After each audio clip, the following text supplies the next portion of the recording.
Hello and welcome to the Be Better podcast, where we believe any and every area of your life has a little more potential that you can tap into to change the course and trajectory of your outcomes.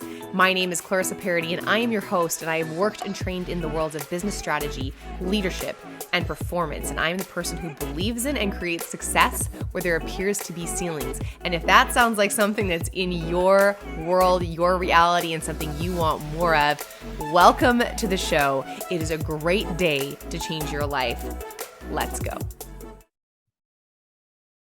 Recording in progress, and it is the Be Better podcast. Hello, if you haven't met me or if you've forgotten who I am Clarissa, and today I have a new friend, a guest, Beverley Simpson, who is joining us for, does it go by B Simpson Fitness? Yeah. Yes, excellent. And she is all the way out on the East Coast, and we were connected through I have a mutual friend with you. You work with this individual, and I was super excited when I heard about you. I was like, I must meet her. I must meet her. So welcome to the Be Better podcast, Beverley. Nice to have you. Clarissa, thank you so much for having me. I really appreciate it. It is a pleasure and a privilege to be here, connect with you, and share some stuff with your peeps. I'm so happy to have you here. Just before we got started, we were talking about all the things that almost stopped us from whether it's the second something happens, the Zoom updates, or you're with your kids and you get stuck into you're pulled into a nostalgic movie. I was like, I actually now want to watch it again. Homeward Bound, for all of you folks who haven't watched it. If you want your heartstrings pulled and to be just pulled into the screen, I feel like that's a good movie to get yourself pulled right in. So good. So true. So good. Excellent. So you run a business right now. Yes. And I'm sure it just didn't one day be like, I'm a business owner. So let's talk about how you got there.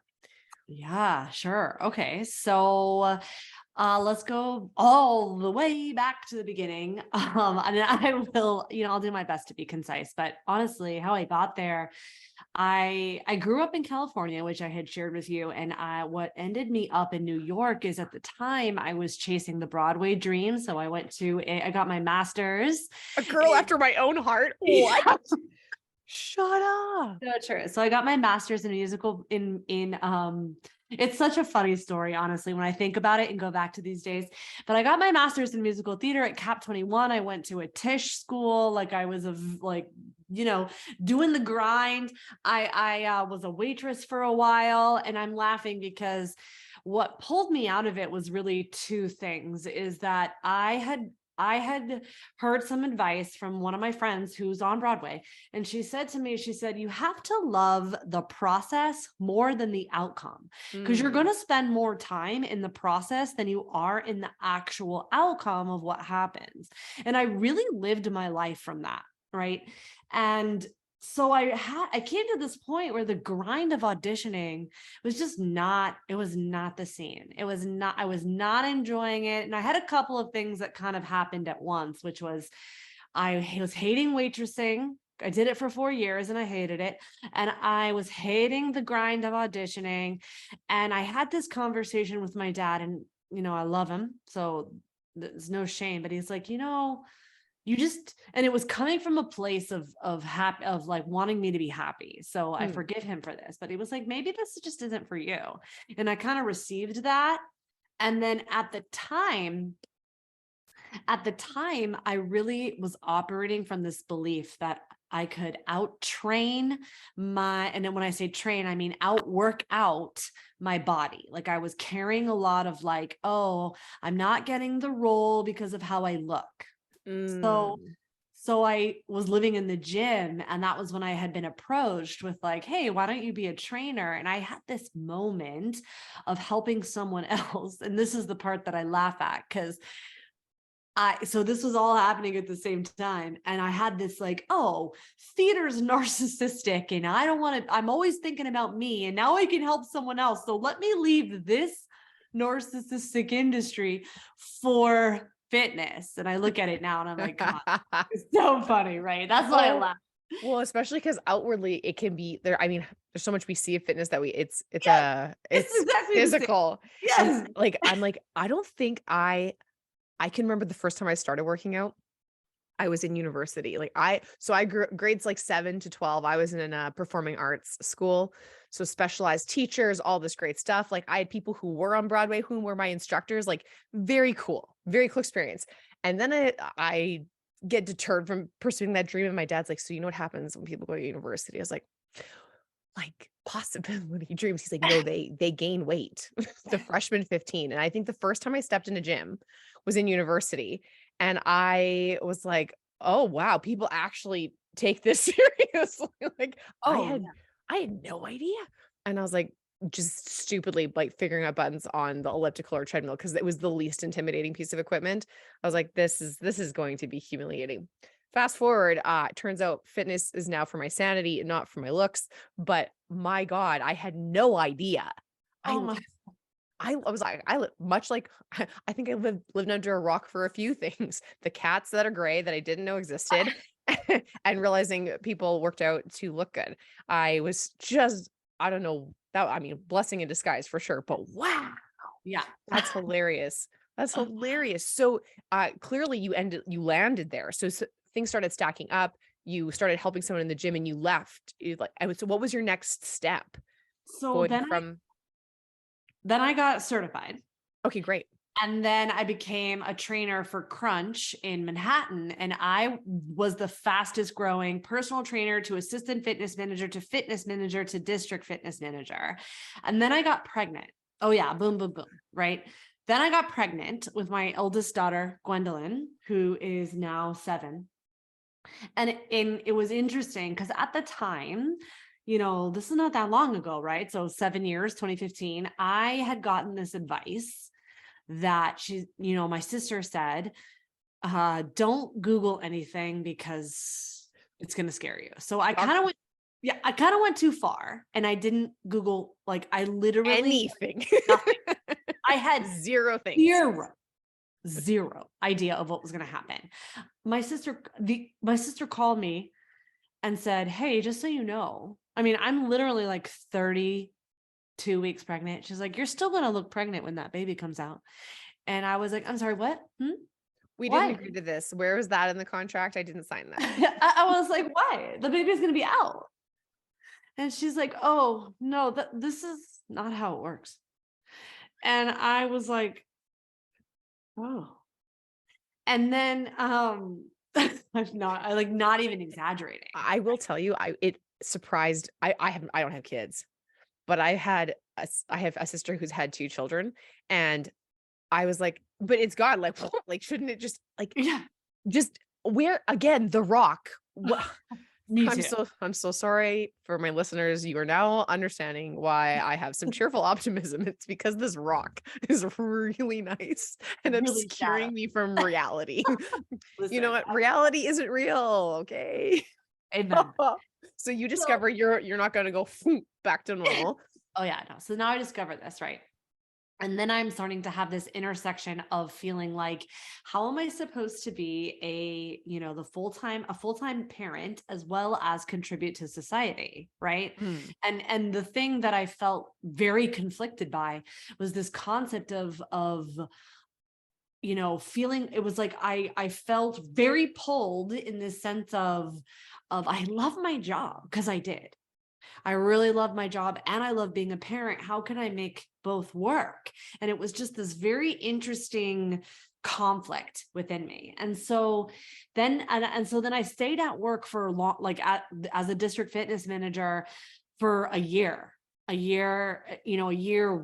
parenting Gwen. I have a question. Yeah. Because I know it's different and with my listeners around the world.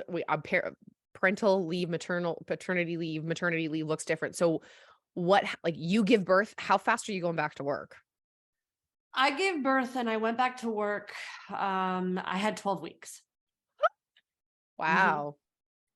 But to be honest, I would have gone back week 1. Wow.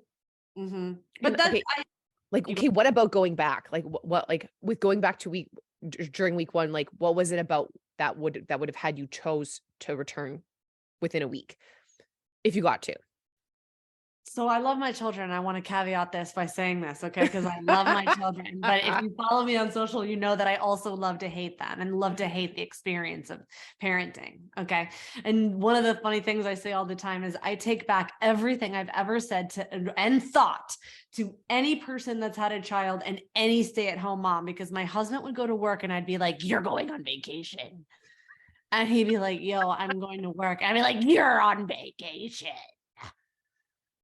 You have no idea.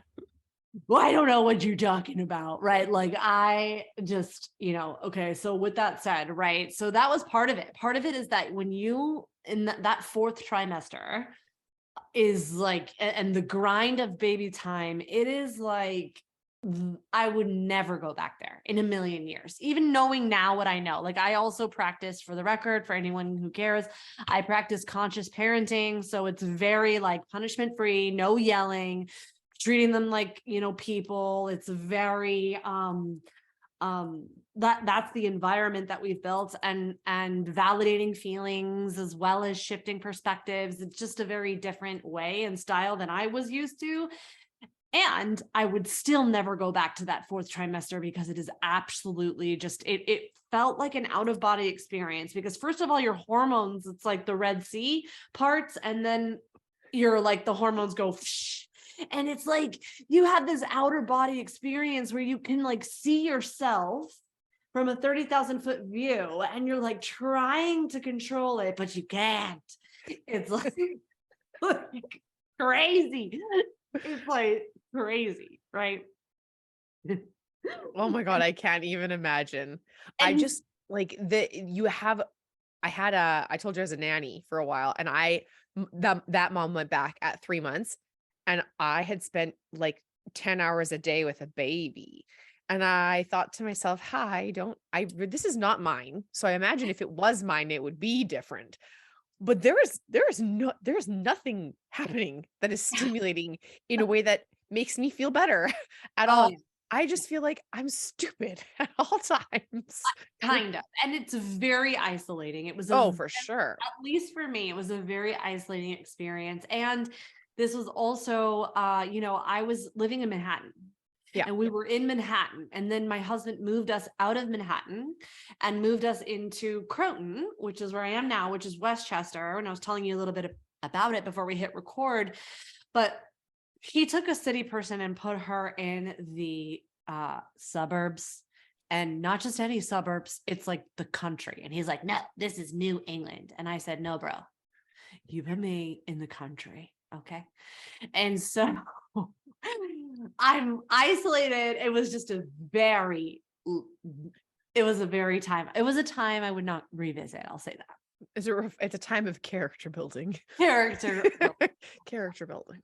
So then I got pregnant with my second baby, and I was and at the same time I was working with and for a boss that happened to be a parent, but it was just not, him and I were not a good fit in our leadership,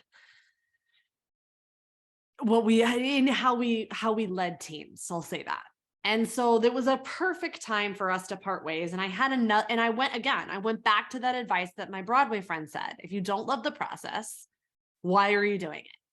So, and I had this moment of, I could either build someone else's dreams or build my own. And even though I love to work, and I do, I also love to parent. So there had to be a way that I could have both. I know that I really don't believe in either or, and I'm always looking for both, that I'm here for it all. A stand for the and. I stand for the end. Exactly. Mm-hmm. I live in the end. Exactly. Right. So I said, how can I have both?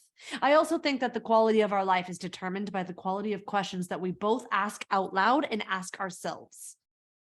And so I started asking myself, how can this be and? How can I have both?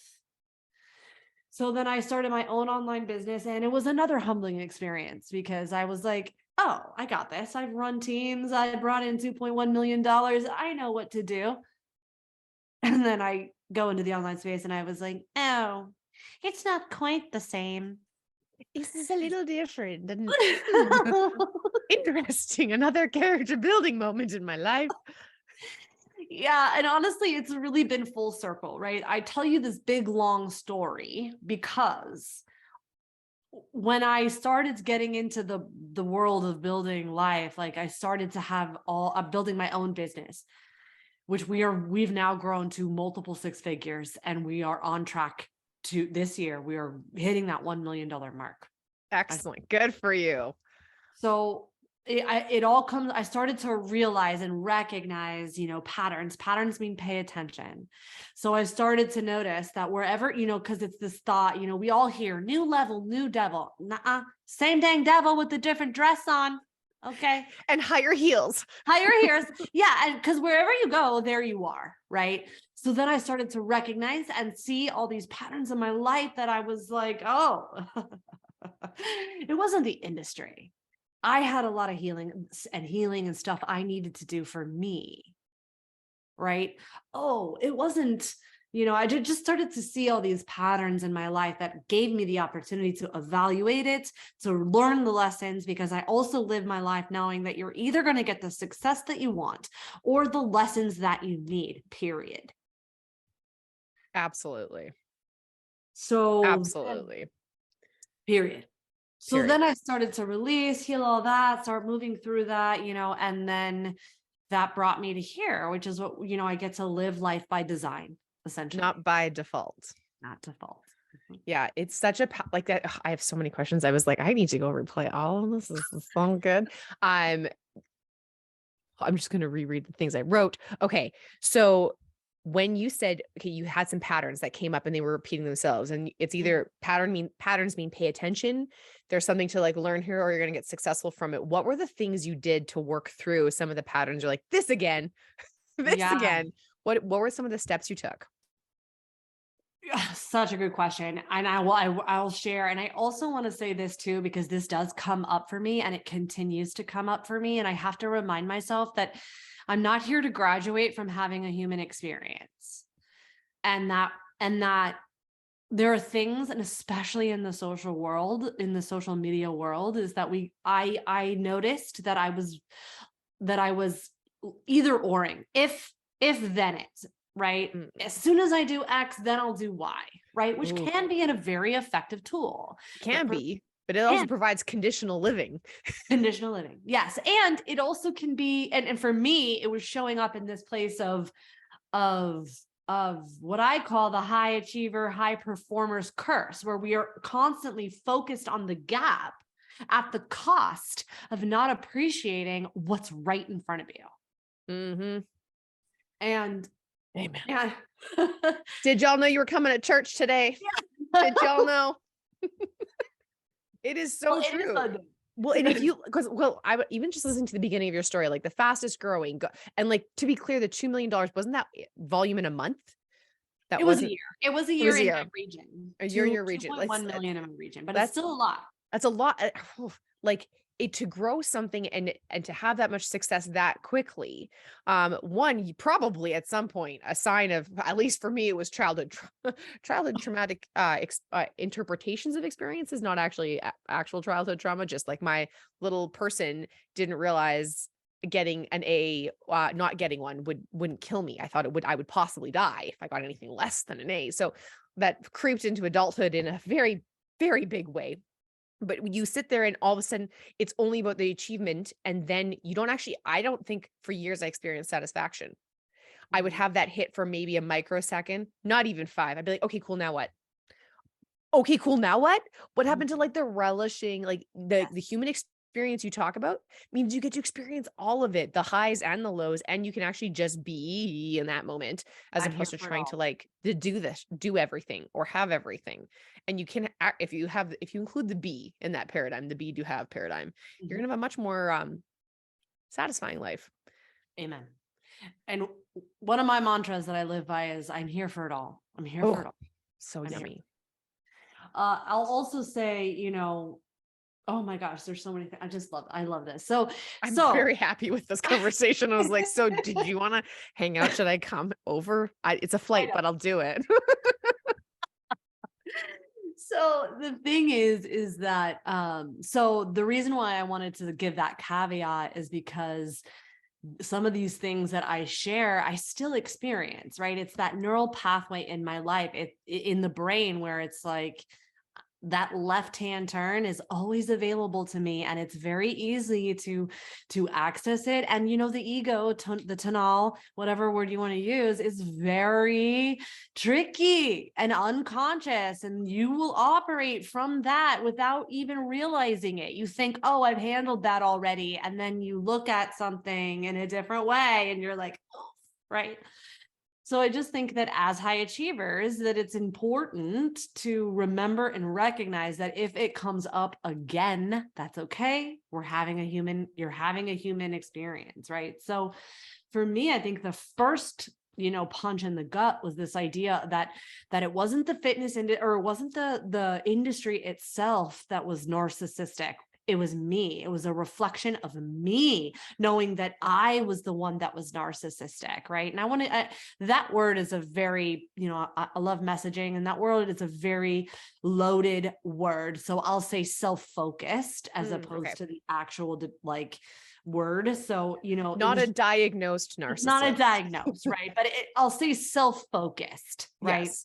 Think if you're curious, listeners, think of the story of Narcissus as opposed to the diagnosis, the story, the entrapment of looking in the mirror, the looking glass. And yes. And it was just more like all those things that I was criticizing. And this is, something I've come to learn, is that, your reticular activation system can only acknowledge what is present for you, right? Mm-hmm. I always think of like when I took my kids to camp, I did not know that the school buses were there every morning at 8 a.m. I had zero intake of it because it wasn't in my consciousness until it was in my consciousness. 100%. You pay attention to what your body and brain believe you need to pay attention to. And if it's considered irrelevant, there's far too many stimuli in the world for you to digest it all. Correct. Did you ever see that study about the baby that they're like, babies learn? Like, this woman was determined babies learn. And so she tied a string to the baby's foot and to its mobile. And if it kicked, it would move things. And so she set it up and was able to replicate the study. And then she's like, one more round. And she takes these same babies, ties the string and the mobile to the baby, and it doesn't kick. And she's like, oh no. All of my research is gone. But what babies can't do, babies don't actually know what part of the environment is significant enough to know that the mobile, the string, and their foot are attached. They don't pay attention to that connection. They're like, well, the one thing that had changed in that environment was the curtains. So because the curtains were different, the learning experience was different in their mind. So obviously it wasn't the same thing. So as you get older and more mature in your neurology and your neural development, you start to know what to pay attention to. So you're going to siphon out the curtains that are irrelevant, because what you know is foot, string, mobile, and babies can't do that. But it's fascinating. It is so fascinating to watch. And it's like when you are holding your keys in your hand, or you looked at the counter and your keys were there the whole time, even though you couldn't see them because you're seeing from memory, not from your present moment. So those school buses were there. Yeah, they were there. It just wasn't in my consciousness. It's so true. Nope. And that is so fascinating. I wish I could find that study. It was my favorite study. When I read it like 6 or 7 times. I was like, this is insane. Kids are always learning and you don't even realize they're just trying to figure out what's important. They can't filter it out yet. Crazy. So crazy. So then that was my first kind of like, oh, this is me. It was me thing. And I had to really unpack that. So it was that body awareness stuff. And then what happened is I also think that coaching and the right support is very important, right? I mean, listen, I am well supported. Like, I have a parent coach, I have a business coach, I have a life coach, right? Like I get support when I need it, but I had kept hiring these people, and I needed to find the coach that could speak to my potential instead of the garbage I brought into the room. Mm-hmm. See you for your greatness. See for what's possible. Because I was horrible. And I say that with love and grace to myself, right? But had a chip on my shoulder. I mean, I had this, like, I mean, I think it's dangerous to say things like, I know this already. I think that it's dangerous to, evidence is a double-edged sword. You have to go to the law of polarity. You cannot know the darkness without the light. And so evidence is the same thing. And our brain is designed to automate things and to try and take the fast track. And honestly, if we could reset that button, I always laugh about Groundhog Day, because honestly, that's like one of the biggest gifts that we could have. We could just reset every conversation, every moment, so that we can choose to be, do, have. Right. So that I needed to find the coach that could speak to that. And I did. And I was lucky, shown the mirror to my face, and I got to really look at some things. Right.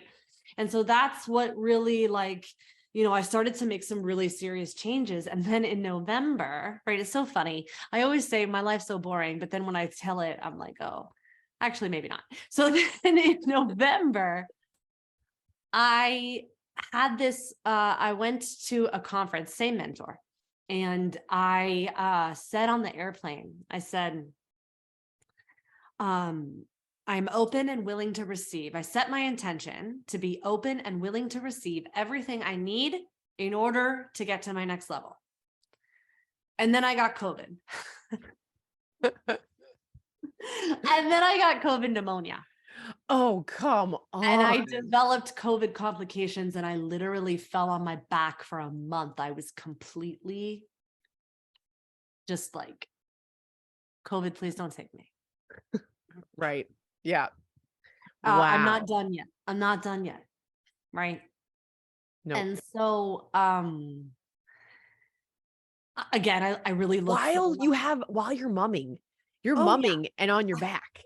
My husband, well, this is just recently, right? My husband was right. So, but still, it was terrible. It was really terrible on the kids. Like, it was hard. They were like, Gwen, my daughter Gwen was crying every day because she was like, she was like, COVID kills people. She's 7, so she knows. She's not. But so it was a challenging time. I'll say that. And then right as I was coming out of COVID, so because I got sick like this, right, I lost momentum in the business, and I realized and recognized that I was a bottleneck. And this same mentor, I wanted to go into his mastermind, and I've known this mentor. We talk on the phone. I spoke on his stage, and he did not accept me into the mastermind. And it crushed me. I cried. I cried over it. But listen, to learn your lessons does not mean let's put whipped cream on garbage. It doesn't mean we don't get to feel how we feel, right? So I was feeling bad, but I was open and looking for the lessons. And I had this realization of like, hey, listen, you need to, you're only as good as the environment that you put yourself in, right? If you look at an acorn and you look at an oak tree, right? If I were to ask you, what's the difference? Like, some people might say, it's the same, or it's the seasoned grown version, right? But you're not going to look at the acorn and say, oh, you're just an oak tree with imposter syndrome. No, you are an acorn that needs the right environment, the right space, the right time to grow in and earn and grow into the wisdom of the oak tree. Right. And so I was really looking for those lessons, and I uncovered just some things that for me to release, like, it goes back to like being healed, right? It's like, oh, I healed that. So now I'm all set. I'm already in a perfect bow. No, we're still human beings living the human experience, and there's some things to learn. So that's ultimately what led me here. Long story long. Amazing. Okay. So you get turned away from the mastermind. What was your goddamn, I would have been, that's a feeling situation. Cause I would have been like, what's wrong with me? Why isn't this working out? Like, I'm actually willing to invest in myself. How come? Like, how did you pull yourself out? Well, so, oh, it was dark times. I cried a lot. First of all, not as dark as postpartum. Nothing as dark as that. But There's so much I have to look forward to. I can't wait. I'm going to call you, be like, yo, Beverly, I'm pregnant. Tell me everything I need to know because I don't think I should Google it. You should just tell me. Oh, Okay. So not as dark as postpartum, but she's still not good. It was still not it was yeah, still a hole. it was still, it was still sad, right? So remember how you were talking and asking about like patterns, right? And so a pattern for me, and I think this happens a lot in high performers, right? And I'll say this too, is that, I grew up in a very critical household, and it's not that that's bad. Okay. It is what it is. Not that it's good either. I'm not excusing it. It just is what it is. It was And definitely a different era. yes, Like it was definitely different. Like I'm pretty sure my parents didn't just get criticism. They got a lot more physical oh yeah, redirection, if you will. But I lived in that critical household too. And I'm like, thank God it wasn't physical and critical to the extent. But I'm like, it also thank God for conscious parenting. We have changed a lot. you've We grown. have come some directions. We've come some strides.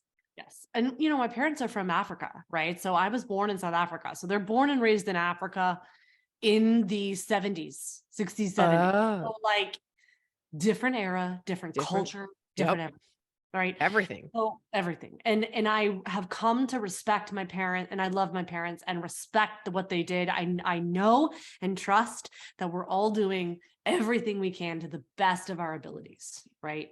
So I grew up in that critical household, never feeling like I'm enough, never feeling like, and then, I have a sister that was challenging, and my parents, they had a very challenging time with her. So now I'm in a critical household with a very, very hard situation. And yet when you put that experience against, big T trauma, we looked like, yeah, we look like the girl I'm next not. door. Why are you crying? Yes. I don't understand.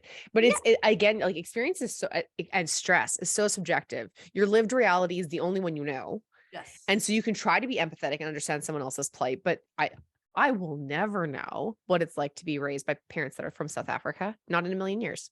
I'll have no idea. But I certainly can imagine, right? So big T trauma is different, but if you are stressed the F out as a kid, your nervous system regulates to what your nervous system knows, and you're going to do what you need to do in order to feel safe so that you feel like you can survive because your nervous system doesn't know the difference between critical parents and a saber-toothed tiger. It just doesn't. We're not there yet from a brain perspective. Correct. We're not there yet. So my conscious parenting, she's like, let's just kind of unpack some of your childhood stress and trauma. And I was like, I didn't have trauma. My life was perfect growing up. Right. Mm. That's how I felt. And she was like, well, is that really true? So anyway, so, we're kind of unpacking this, coming to this. And so again, and I share this because all those pathways in my brain still exist. So it was a triggering event for me. It was a triggering experience for me to not be in that mastermind, because I start to spiral and like, never enough. I'm never enough. I'm never enough. Yep. Well, when you have that pathway, especially if it comes from like being in a critical household, you develop that neural pathway of like, I have to try harder, I have to be better, I have to keep doing these things. It becomes a neuron super freeway. It is the most direct, easy. It's like the tallest pole that lightning is most likely to strike. Like it is just there. It's there. And it takes a lot to like step off that crazy neuron freeway. So fair enough that it keeps coming up and keeps triggering you in the downward spiral. My God, your brain does what it does best and it works as fast as possible. That's its goal. Right. Yeah. Okay. So she's unpacking this. She's doing this super, you realize you're downward spiraling. I'm not enough. I'm not enough. So what did I do? Okay. What did you do? So again, right, I operate from like, what is the lesson? There's something here for me, right? It's this or something better. It's this or something better. So I just keep going to that question, right? And so first of all, and so this is like right at the end of the year. Okay. So one of the things that I like to do this is how I set my goals. And quite frankly, I usually teach my clients and students to do this at the beginning of the year. But honestly, every moment is a new opportunity to do this. You could do this every day if you wanted. So I take a piece of paper and I will write out all of the wins from the day or from the year, whatever, and the lessons. Success is your worst teacher, right? And it's really important to write out what went well. And this is also a habit I've done for myself because I need to rewire my brain. I need to look for these wins and then look for those lessons so that you can repeat them, right? Then I flip it over and then it's the missed opportunities, the lessons from that. And then I burn it, and then I throw it away. And I say, I leave this in yesterday. I leave this in 2023, right? Whatever, 2022. Then I'll set my intentions for the day, right? And so what I did was I started to begin this process, and then I asked for guidance. I asked for help, right? Whether you believe in God or universe or whatever it is, I ask for support, and I ask for, help me see the lesson I can't see yet because I'm in pain, right? What is it that I'm missing, right? And then when I ask for support, I start to look for it. I just look for it. And people, and I look for the signs. People will ask me like, well, how do you know? Right. So this is like I don't know how woo you want to go here, but this is like, Bring on the woo. This is a safe space for woo. Okay. Cause some people, what we're talking about is like, I had a lot of time, a really hard time accessing my intuition and that feeling of like, how do I know when I'm getting spoken to? How do I know when I'm getting supported? And I realized, well, I get to decide that. Just decide that you are. What if every moment is guidance? So then I started to take that in, and then I started to see things and hear things in a way that I hadn't heard it before. So good. Right. And so I asked for guidance. So I was looking for it. So I was looking for the evidence, and I was listening to one of my mentor's podcasts, and I was listening to a training, and I was hearing because I was hearing how he was talking about scarcity and how it shows up for us. And it was interesting because there's like, I was seeing layer 1 and thought I had it handled. But then I saw layer 2, which I hadn't seen before. And so for me, it was showing up like, as we're stepping into wealth, what was happening was I was asking myself, why is it that every time I make more money or attract more money, I also attract more bills? And I can't step into this sense of overflow. I was saying overwhelm was coming to my mind, but that's not the word. We want less overwhelm. Yes. More overflow. Exactly. I wanted to step into the overflow, right? I started asking myself like, well, why didn't I hit that mark? If that was the benchmark, why didn't I hit it? Right. And I heard, so then I realized, oh, it's because I had been operating unconscious, going all the way back to like not being enough, to feeling like if I take too much than I deserve, I'm taking away from others. So it wasn't that I felt like I was greedy. It was that I was taking away from others. It was a new way of looking at scarcity. This is another example of how your ego, when you think you have it handled, it shows up again for you. So then I got to work that, release that. And now I'm just, it's this or something better. And I know, and I love my mentor. He loves me. We talk all the time. Like, it's fine. I know that it's this or something better. For sure. I think those moments, the critical household, man. I think that really impacted my ability to understand and see money not as evil. And also, like, I have 3 younger sisters, and it was, you're the eldest, better. So I always had to give up what I wanted, or what I thought could be mine, or what was mine, what was in fact mine. It's like, I got this gift, I don't know, karaoke microphone when you're like 7 years old and you have 3 younger sisters, and it's like, well, but they want to play with it. It's yours, but you don't really get to have it. So that pattern came into money. Well, it's mine, but I can't really have it because I have to do this with it or give it away, or I can't really hold on to it. And the truth is, you can do well and do good.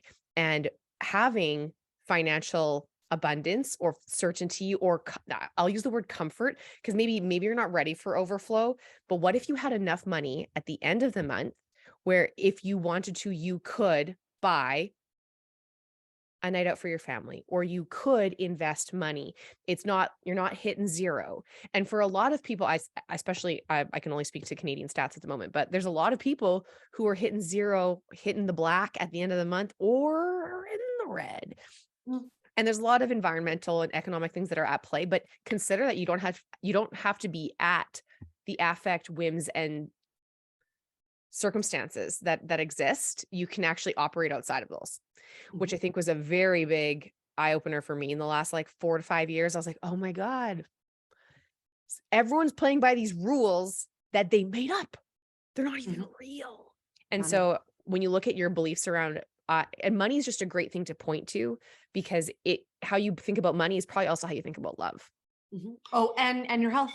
Oh, and your health. Oh, for sure. Oh my God, Beverley, I've had 5 near-death experiences. I've never even connected that. Holy shirt balls, Batman. Well, I have some journaling to do after this podcast.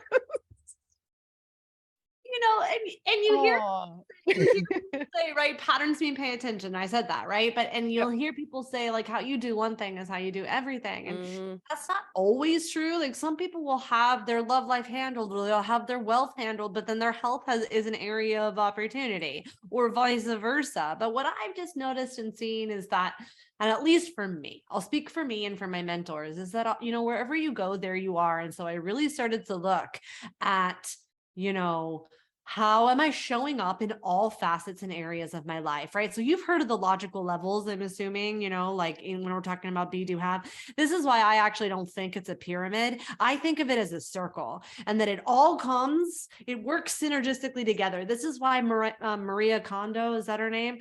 When you change the environment, then you're going to affect your identity. You can come at it from behavior, and then affect, in habit training, and then affect your identity. You can come at it from the consciousness and think and grow rich or whatever, and then affect your identity. But ultimately, it all points back to who you think you are in all areas of your life: health, wealth, and romance. What do you believe is true about you?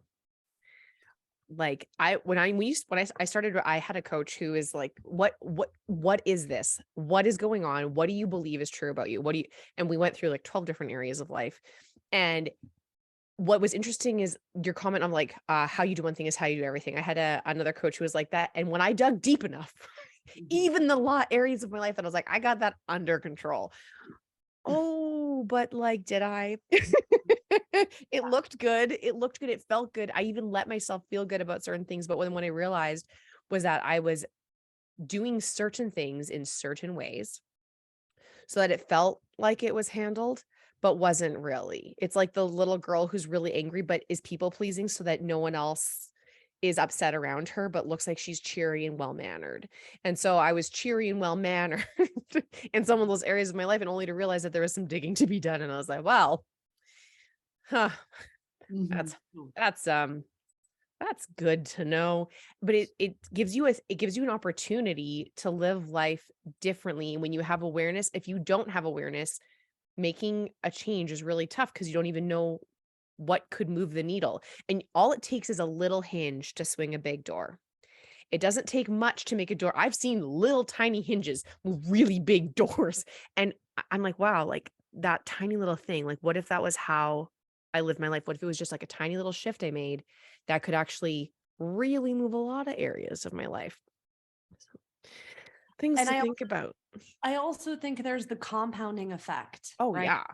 Right. And I want, and I'm going to speak to the high achievers here for a second, because I used to get really upset when I would hear, like, change your identity, be the person who's already at that level. And I'd be like, if I knew how to do that, I would do that, bro. Okay. Um, so I, Isn't that so true? Like, I'm getting into character. Okay. Why isn't it working? Where's the yeah, costume? I'm Where's the being, I'm props? being, I'm being. Okay. And now I'm just frustrated. Now I'm being frustrated. Where's, where's my set dresser? Oh, Oh my for real. So I'm God. going to say three things, right? There's three things that really help me unpack this. So if you're listening to this and being like, I can't get into this, I'm going to say this. This has really helped me. Is three things. Number one is that I listened and started paying attention, right? I'm messaging. I do this in my business. I listen to the words and the intention of the words and the impact. I know that, right? So listen to what you are saying to yourself, and any of the words that come after I am, that's your identity. That's number one. Then number two, what I started to do was I really started to pay attention to your to angers, to triggers, right? So like if you were angry, like it kind of goes back, and I said it earlier, right? If you're getting irritated or irritable at something, or you're criticizing or you're judging somebody else, you can only see that because of what's in you. And it's part of you that you have cast aside as bad, negative you, right? So you have to integrate it. This is also why I hate those sayings of like, be fearless, no, no, no, no. You cannot be you cannot be courageous in the absence of fear. Courage only exists because of fear. You have to integrate it. Literally, Right? you're not being courageous if there wasn't a fear to overcome. Correct. Make And it it's make sense. yeah. And it's like, it was one of my acting teachers used to say, hello, darkness, my old friend. That Mm. is what we are doing. We are integrating those negative feelings. And when you can do that, then you can be at peace, right? I always go back to Jesus. I always go back to Buddha. Always go back to like the true masters. When you go back to ancient wisdom, they became enlightened. They became masters when they said, I know nothing, and integrated, right? That's what we're talking about here. And so I always look at the triggers of what makes me feel angry. What do I judge? What are the things that I'm seeing in others that I don't like? And what is it that I'm seeing in others that I do like? Because those are all parts of you. Otherwise, your Raz can't filter it. And so then I also started to look at envy, right? Because this also comes up a lot. It comes up for me, and it comes up for the clients, my clients, is that like, and it'll show up in different ways. One client will say to me, what do I, why bother when so-and-so's already doing it? So sometimes it shows up as imposter syndrome, right? And that's just a reflection. If you like what that person is doing and saying and believe in them, it's a reflection of what's already true in you. And then it's the same thing as like when you're jealous of this person and you're or envious of this person and saying things like they're so dumb because, why are they so successful when they're so dumb? There's part of you that thinks you don't deserve to be successful because you're dumb. So let's look at that. Let's integrate that so that you could release it and move on. Yeah, when you start boxing it up, it's the whole what you resist persists thing. Like Mhm. just because you're ignoring it, it's like ignoring the kid that's crying. The kid usually keeps crying Mm. Yes. and like or pulls at your skirt until you're like, come on. It'll ask for your attention until you give it. And often I find with those emotions, if 90 seconds is like I felt the whole thing. And now I can, rather than trying to fight it, which is exhausting, by the way, because the truth is, more than anything, as a human, you are an emotional creature. Mm-hmm. 98% of decision making or something like that is attributable to emotions, which afterwards we justify because we'd like to think we're rational. Isn't that cute? But you gotta, like, if you stop pretending you're human, you're going to fight how you are designed, how you are built, how your very infrastructure that was made such that you survive. You either were made that way or you evolved that way, and you have those tools and resources for you to live fully, not for you to squander your own joy. Mm-hmm. Absolutely. words, intentions, the I ams, man. Holy cow. How many times, even just by in passing, when you talk to like, oh, I'm such an idiot. I forgot this. Oh yeah. Cancel. Delete. Delete Um, them. Yeah. delete. But it's can be reflexive. Not like, oh, I'm so clever. I hid my keys on myself. Oh my God. You know, Right. maybe I should really try saying that. I have a new practice where I put my keys in the same spot. Good for me, dangerous if someone cases the joint, but I know where they are at all And for times now. my people pleasers, like, please, like, we have to release I'm sorry. I don't say I'm sorry. And when my kids say I'm sorry, I'm like, no, don't want to hear it. What do I you do not receive. do you give them something like something in like, because we often want to say something, is there something else they can say that would be helpful? Or because often Thank, a habit is replaced with another habit. thank you. Thank you. So it sounds like this, right? Um, so I'm sorry for late, right? And I said it on this call, actually, I was a little bit late, but because I was, so homeward bound. But what I usually would say was, thank you so much for your patience. I Yeah. realized I was 2 minutes late. Yeah. And the other thing you said earlier was, and that ties into that, is like, what are you directing attention towards? So you said the quality of your life is the quality of your questions. And one of the things Richard Bantler said that. That's a quote from Richard Bantler. amazing. I like asking my thought is, I heard it from someone and I took it on and I've incorporated it into my being. Ask the questions you want the answers to. Why am I so angry? I don't want to know the answer to that. I don't actually care why I'm so angry. I care that I am angry and don't want to be. So Mhm. what could I do to release this? How could I be more joyful? Where can I create more space in my life and freedom and grace and ease? So ask the questions you want the answers to. The So good. questions you ask will be the answers you get. So if you're asking, why isn't this working? Why do I keep experiencing this? Why am I on repeat? Well, So what good. would it take to break free from this? What would it take to change this? What would it, and then, as you said, the support will appear, the teacher will appear. And like, when you're looking for it, your reticular activating system is on scan mode, and it looks for it throughout your environment, through the things that you see on social media, through the people who are talking, and you're going to hear something in a coffee shop and you're like, that was meant for me. That is for me. I need to get in on that. So ask the questions you want the answers to. Mhm. And then, Mhm. and also, don't kid yourself. Oh You yeah. know, How many times have you had that moment where you think to yourself, like, I just don't have a good feeling about this, and I don't know why? Or how many times, I mean, I can't tell you how many times I've thought about someone and then the next minute they've called me or they text me. All right.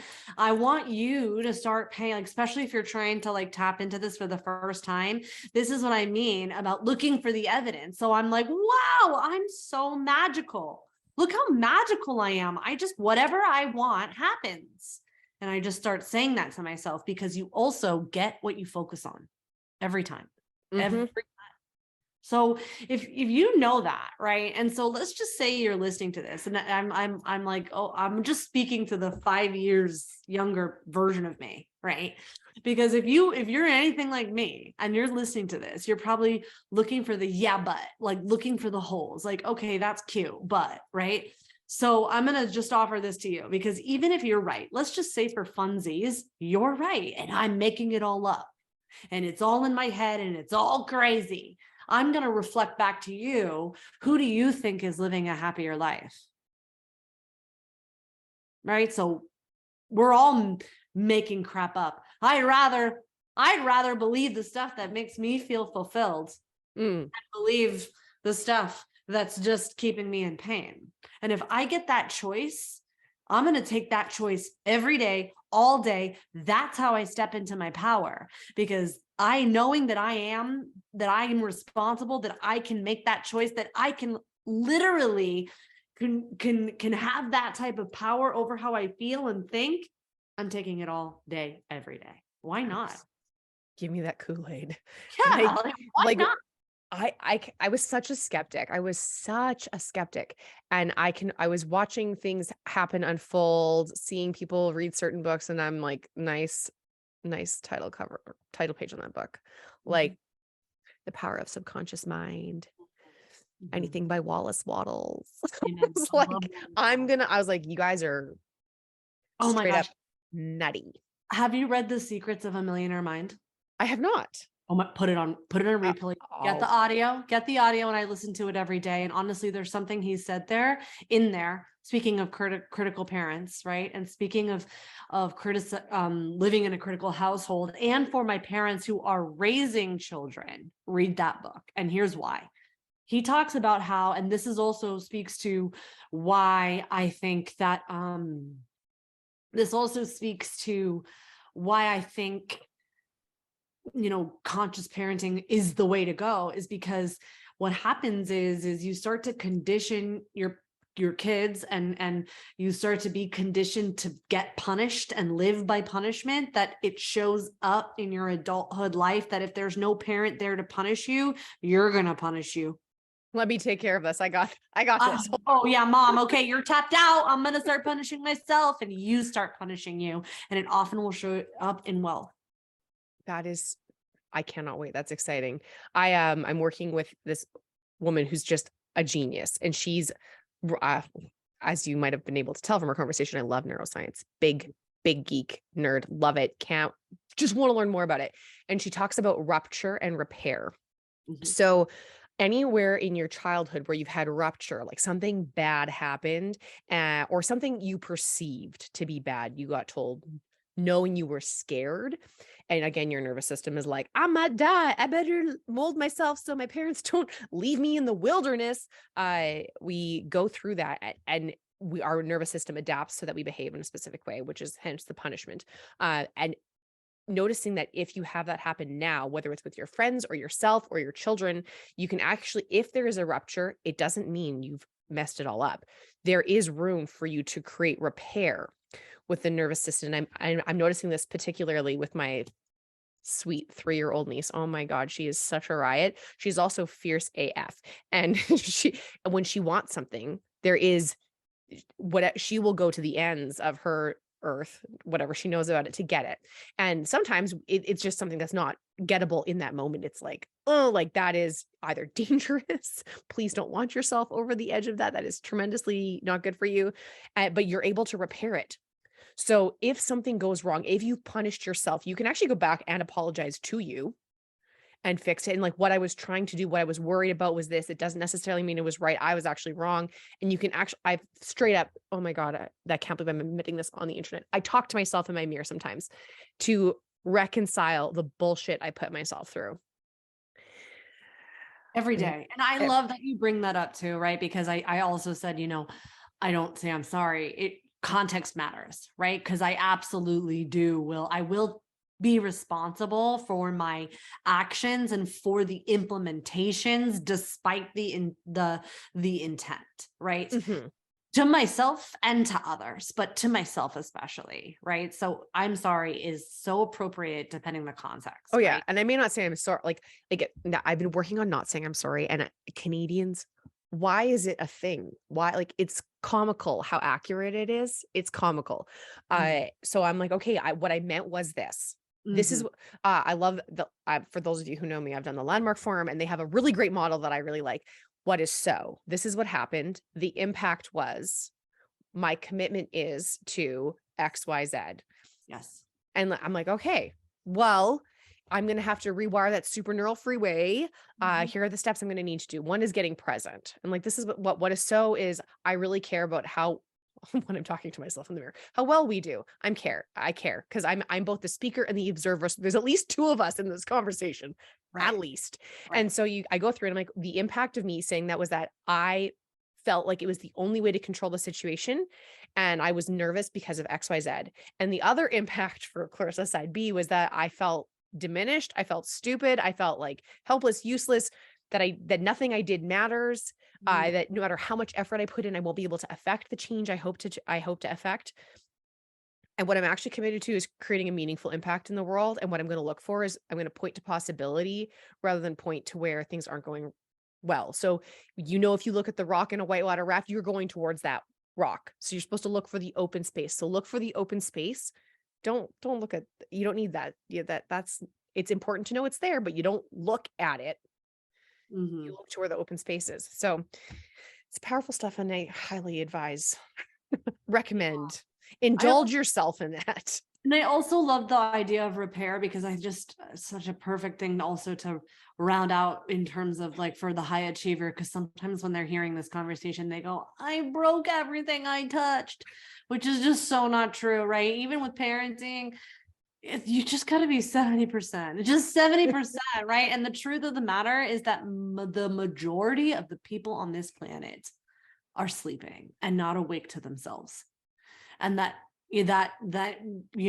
we think, oh, everybody knows that, and the truth of the matter is that nobody knows that we get to be part of the light, that we get to be part of the awakening. Totally. Absolutely. That is so good. Okay. I want people to find you, and I'm sure they want to find you. So for my high achievers, which are most of the people that listen to this podcast, have I found you a golden, like, I don't know, vast golden nugget, huge one? You got to follow Beverley. Beverley, let's talk a little bit about what you do, where people can find you, and how, if people want to work with you, they can do that. Sure. So I over at Simpson Fitness. You can come hang out with me on Instagram, say hi. If you are listening to this show and this helped you in any way, please screenshot it and tag Clarissa, tag me, let us know what's your big takeaway, because we want to, we create this thing on a Sunday so that we can connect and hang out with you. So, and honestly, please. Also, I'm going to say, if you have not given her a 5-star review yet, please do that. This helps her share her message.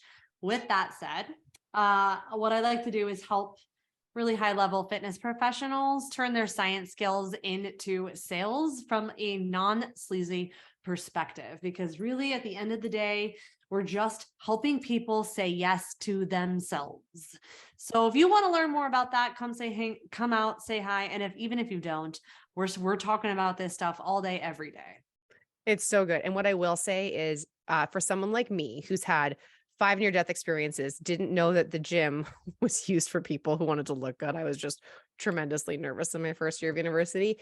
But what I can say is, when your health and wellness are in check, and you are okay with doing well and doing good, the version of you that shows up, that makes a difference, that allows others to live in their best possible way. I'm here for all the latent potential that's untapped. Like, where can we get more of that? If you are not well, if you are not having the success that would have you live larger, be more expansive, touch more lives, consider that there's room for it and that it's possible. And Beverley just might be your access point. So if you're sitting there struggling in your biz, she might be the gal for you. So go give her a boo. And again, your handle will be in the show notes. But if you want to say it again right now for listeners who are not in the show notes, what is it again? It's B Simpson Fitness. And it's just the letter B, not just the letter B-E. B. Correct. Just letter B. B. Yep. Easy to find, a joy, a gem, a treat, a treasure, highly entertaining. And of course, you made my soul come on fire. When Chris said that I'd love you, I was like, okay, let's go. And then I was like, you really meant it. Like, I like people. As I said, I like trees usually, but I love people. And I'm like, this gal, she's something. She is something. So go give Beverley a follow. I'm really excited to have you. That was such a fun time for me. Thank you. Same for me too. I really appreciate it. That is so fun. Okay. Again, this is the Be Better podcast. Go give Beverley a follow. And, now is the time to say yes to your life. So take care and have a great day.